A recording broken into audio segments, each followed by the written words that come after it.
Hey everybody, welcome to another video of me doing my exposure and response prevention for my choking phobia.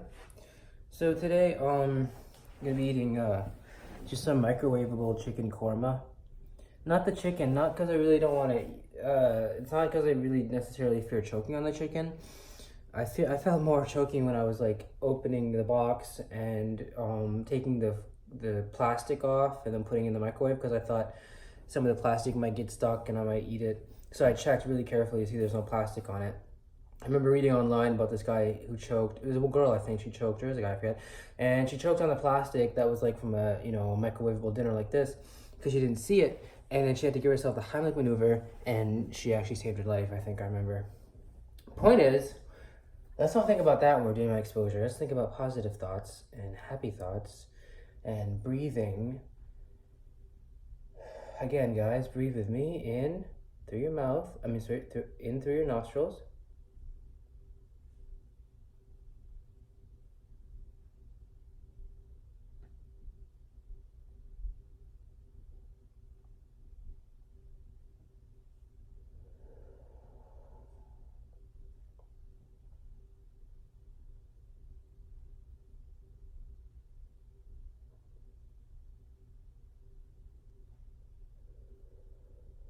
In through your nostrils, so you feel it in your mouth.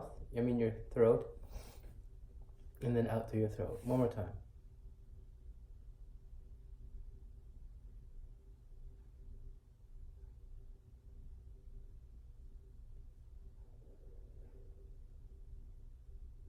Okay, I feel better. Do a little relaxation here. Just unclench everything. Unclench it. Give yourself a nice, and then you can get up. Right, get up and give yourself a nice, just stretch. Helpful to prepare before difficult things. This is a difficult thing. So let's rate the anxiety before. Do the anxiety, and then do the anxiety provoking behavior, and then rate the anxiety after. So before I'm talking about right now in the moment here. I feel it's it's about a 25 out of 100. I'm gonna eat a little bit now.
Full disclosure,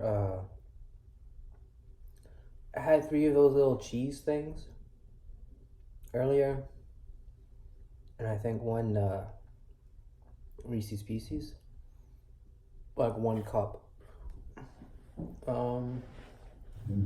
because I was just so hungry.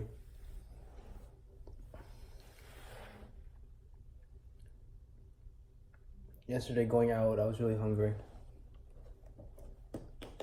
Maybe because I feel sadder these days, I'm hungrier. I don't know.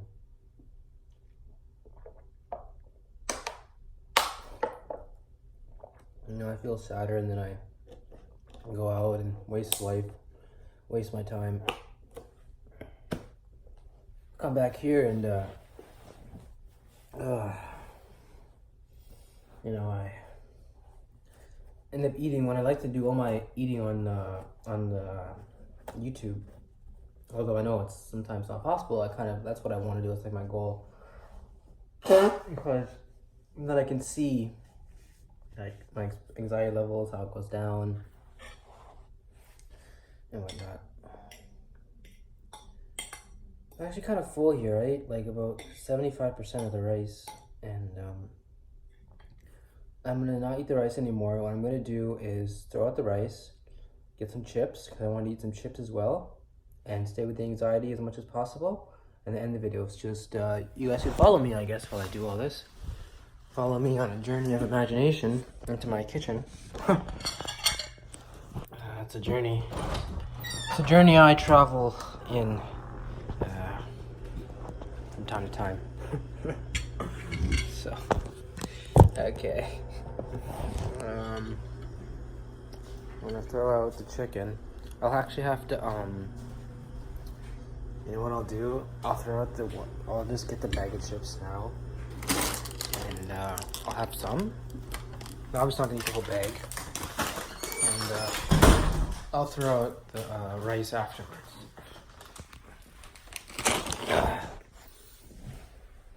Alright. I don't know if I was in the mood for rice. I was really in the mood for takeout. I noticed, as I said, when you do have anxiety in videos, if you have like a reward, like tasty food, you'll feel better with your, sorry guys, about the Deep Space Nine. If I get copyright issues from this, then I'm definitely going to turn it off, but it's just because sometimes I'm boring, I'm assuming, because no one watches my videos, but I'm sure some people will eventually watch them. But here's some, as I said, Deep Space Nine in the background, just because I tend to ramble a lot, and because it's hard with anxiety to really focus your thoughts. As I said, the old rights reserved to, you know, Netflix and Gene Roddenberry and, you know, everyone that went and produced these Star Trek. I mean, no license infringement whatsoever.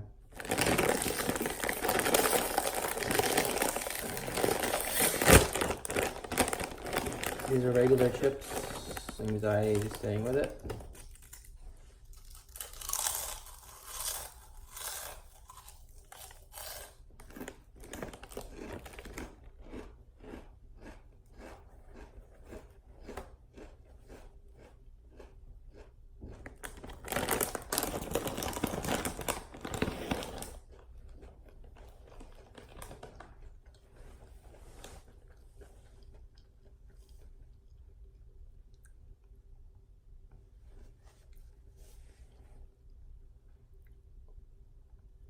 My thoughts with the chips are,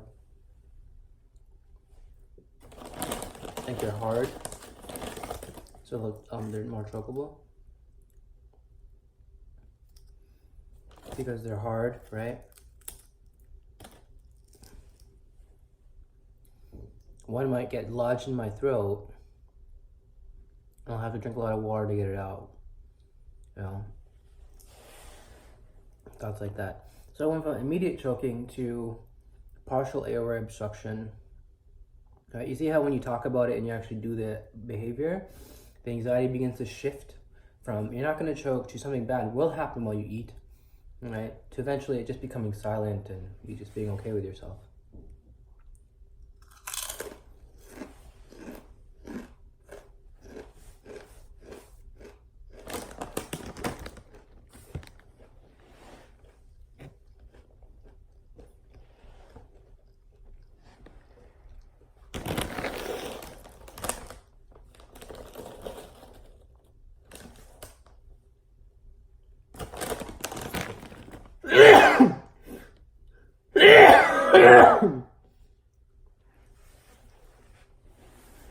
I have really bad allergies. I've been sneezing past few days. I'm not sure why. I even read an article saying that apparently allergies are getting worse. I actually didn't read the article, I just read like the title of it. I don't know, I heard news is bad for your anxiety, like to read the news constantly. And I think there is some some truthness in that. Like, unless you're completely obsessed with it, with the news, you know, most people just want to see funny things or just the top headlines and then move on with their lives. But no politics today. But I'm gonna wrap it up here. I'm gonna have some last chips here.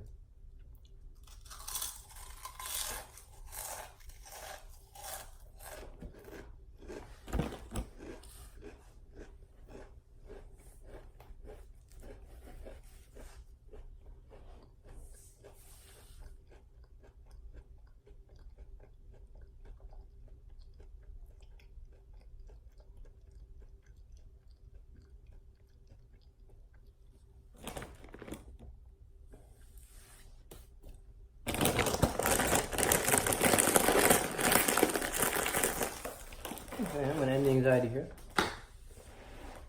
Sorry, I mean the exposure. It went down from a 20 to a 10. This is scientific, people. It's not magic.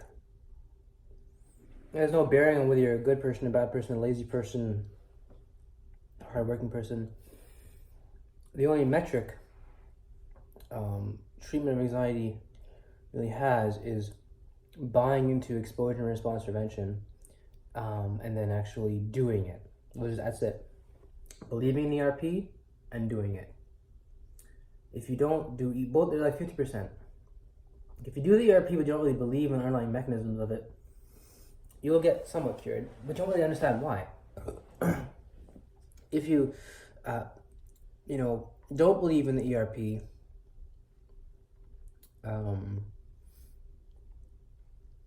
and still do the exposure, you'll get confused.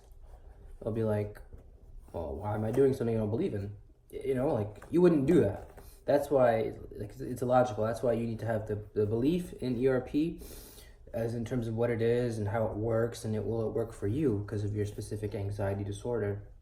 And also then actually sitting down, having some sort of goal in terms of like, I want to do a journal video every day, or I want to just write in my journal every day, or I want to whatever. You don't have to document it. It's actually very, very good to document it, but as I said, you don't have to. But that's how I was taught to document it. Actually sitting down and facing your fears, whatever they are. It's like phobia, like any other phobia. If you're scared of spiders or whatever, right? Cockroaches.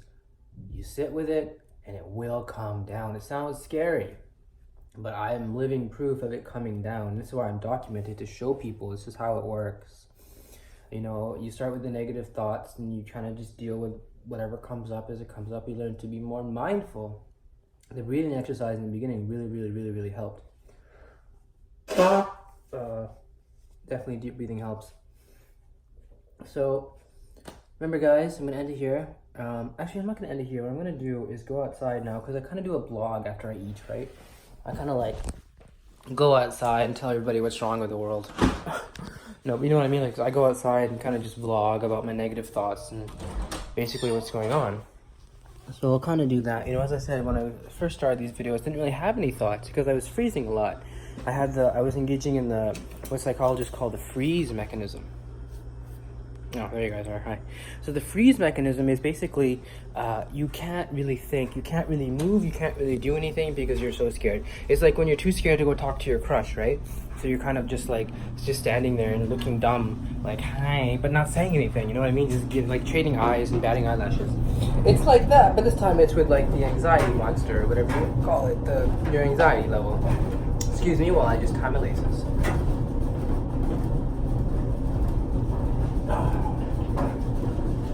And just like that, I tied them really quickly. They're tied, trust me. Anyway, they're not tied, but it's okay. We're not going too far. So yeah, but what I realized is a lot of the thoughts about choking, when you unpack that thought of I am going to choke to death, it realizes you realize that it has nothing very much to do with choking. It has more to do with family, abandonment issues, sexuality, religion, right? It doesn't have much to do with what you're fearing. So you'll realize it's almost like it's a cover. It's a cover trying to trick you from what you really should be thinking about and what you really should be dealing with.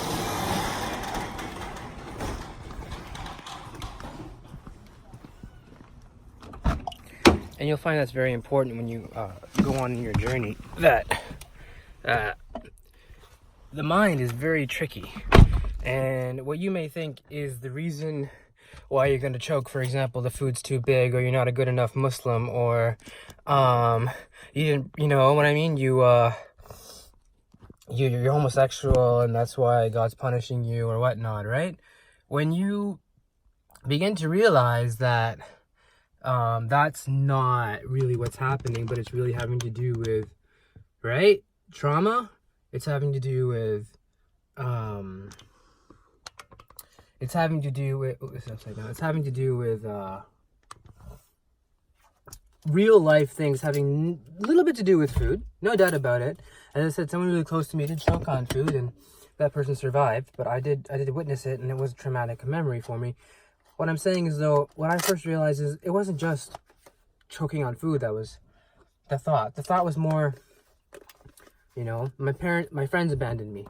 Then in a way, my mom wasn't a good mom because of the way she you know, brought me up in terms of having mixed signals and, you know, straightening my hair to go see my boyfriend, and then after I spend the night with him, telling me I'm disgusting for what I'm doing. and you realize it has nothing to do. Food, in a way, is just comfort. Food is, we all attribute food to comfort. Even people with anxiety, when they're hungry, right? Whenever their anxiety is outweighed by their desire to eat, or they're working the ERP, right? The phobia, and doing the responses and sticking with it, you'll find they enjoy pleasure with their food, right? There's pleasure. I don't think I really met anyone who has never.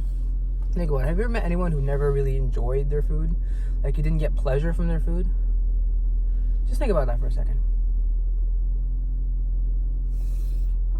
Everyone you know enjoys food. They associate it with comfort.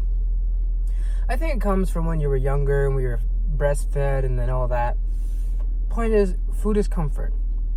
So that's the thoughts we're dealing with. Not choking on food, but my comfort is under attack. Right? I'm uncomfortable and I don't know how to express it. So I express it by telling you that I want to restrict my comfort so that I will show injury to people. They'll wonder what's happening. I'll get help. Because you gotta sometimes help yourself. You gotta sometimes accept you made the mistakes, right? Not all the time, but sometimes. And, you know, like for example, I didn't have to tell everybody I was this way. I could have told no one. I could have, and you know, that was kind of my plan. My plan was to tell no one. But then one of my friends close to me, he saw me on a chat room, you know, like a gay chat room. So the secret was kind of out at that point. I couldn't really be like, this is homework for my intro to gay class. Which, by the way, if there was an intro to gay class, sorry, getting distracted. You know what I mean? So he saw me. I can't lie to him, right? I'm not a very good liar. People with OCPD are horrible liars. Like, we'd be horrible, like, CIA operatives and stuff. I'm sorry, but we would just have to stick to the truth because we have this righteous sense of moral indignation. But I digress. What I'm saying is,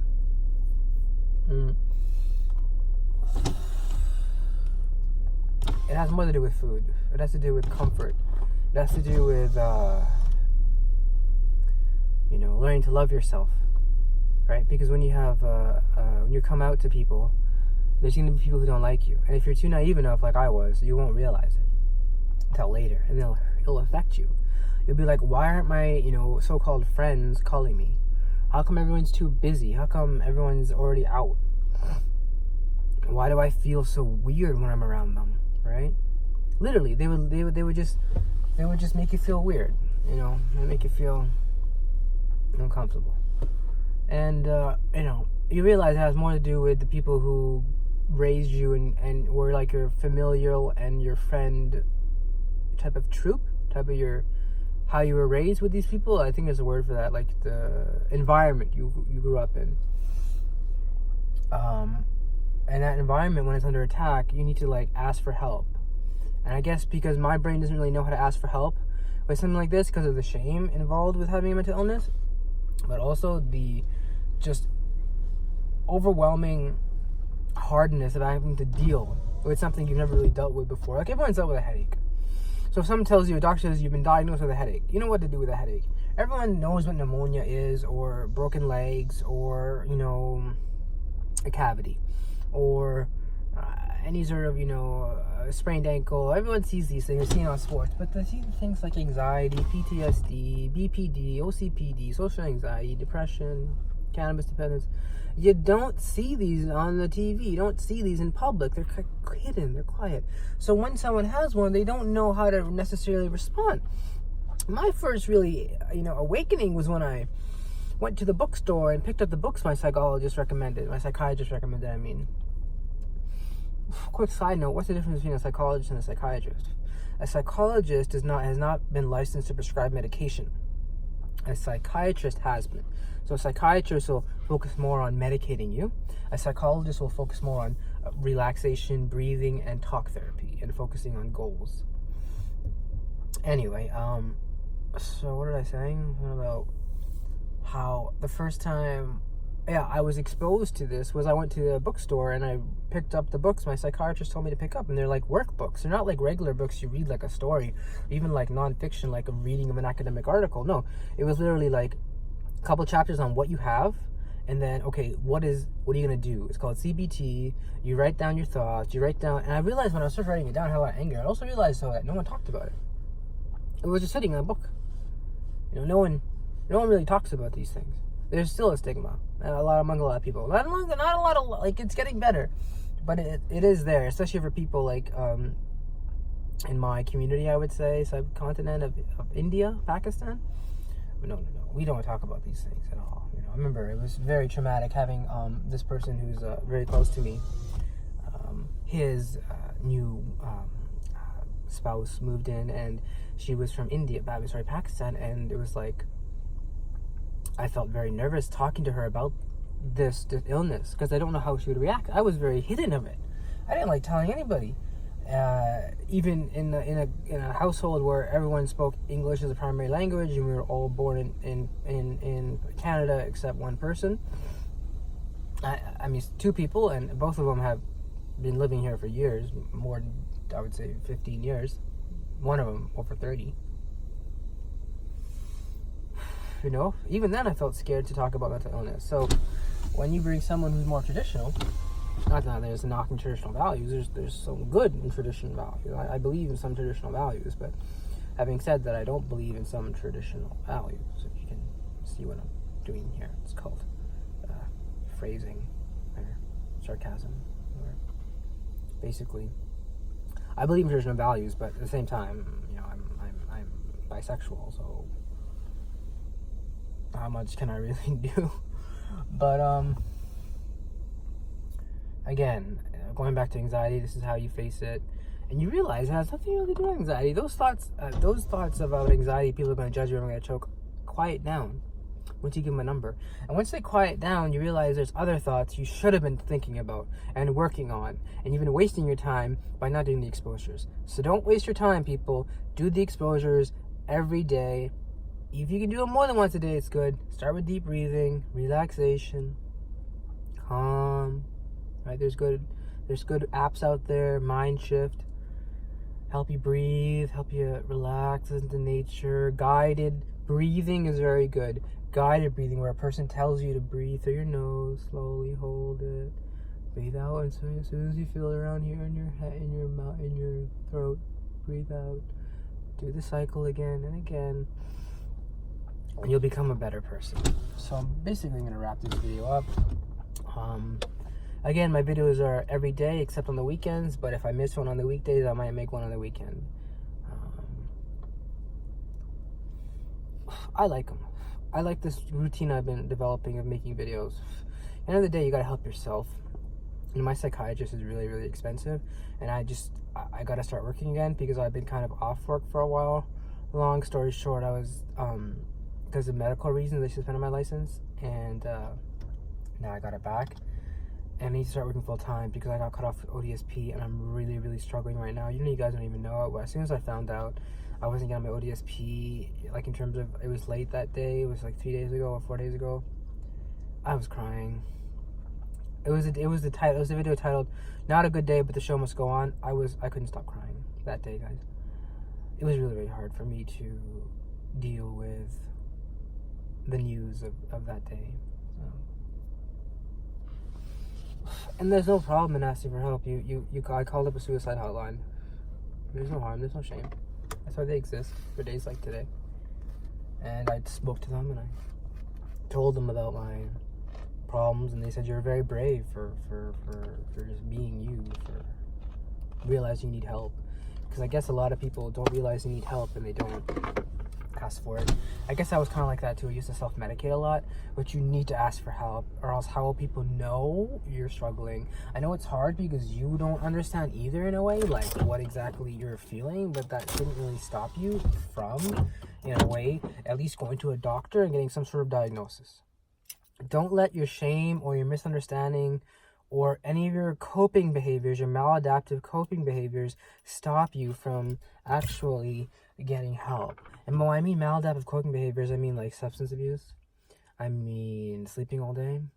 I mean not going out. I mean responses you want to prevent, right? Not engaging in exposures, basically.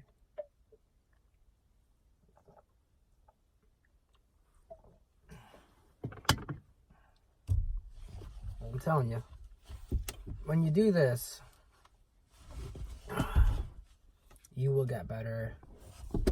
Your anxiety levels will go down. You'll become more aware of things you should have been aware before, because anxiety is just a big time waster, and it clouds your judgment in terms of what you should be thinking about, which is like what normal people think about: family, goals, behaviors, problems. And when I mean normal, I don't mean to say people who are not like this are abnormal. I mean normal in terms of what society accepts as normal, in terms of people who may or may not have mental illnesses but are at a functioning level, not at a clinical level of having mental illness. And those are just big labels doctors use to say, well, you know, can you function? Can you work? Or can you go to school? Can you get out of bed? Or is it just too much for you? Are you just unable to unfortunately do any of that? You need more help, more care. I'm telling you, with anxiety, you know, no matter the severity, the same thing works. And medication, breathing exercises, calming, diet changes are very important to you, what you eat. You know, I don't really do that because of with my thing with food, I don't really eat very healthy, but it is there for people who don't have choking phobia or who have choking phobia but also like to eat healthy. Exercise is very important, as well as doing these exposures. So as I said, this is very important. Breaking the silence, realizing the choking phobia or whatever anxiety you have is lying to you, and there's actually a deeper issue at play, having probably to do with your upbringing, or any trauma you had previously in the past.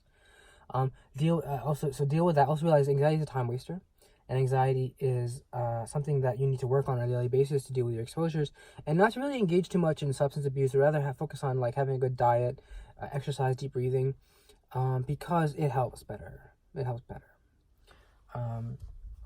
So I'm not saying substance abuse like marijuana, you know, it has been shown to help anxiety to a certain extent. I heard people who have heard wonderful stories off marijuana and how it helps with anxiety. Me, I find it helps me when I get too stuck on something and I turn up to obsessing. I need something to kind of break that cycle and just kind of distract myself for a while.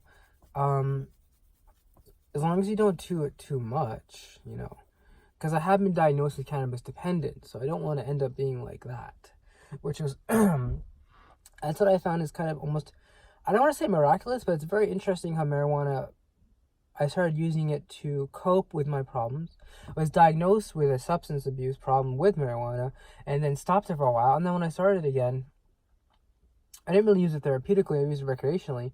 But now when I started again, and then when I did that, it was very, very bad for my health. I started drinking and everything was horrible. But then when I got clean again and started thinking about it from a therapeutical point of view, 2 doctors recommended it to me as something that could help me, not only for my high blood pressure, which is related to my anxiety, I think, but also because of just the anxiety. You know, they recommended medical grade that, you know, I've been trying it slowly in a therapeutical recreational dosage, as my psychologist recommended. In a therapeutical recreational dosage, where you're kind of doing both.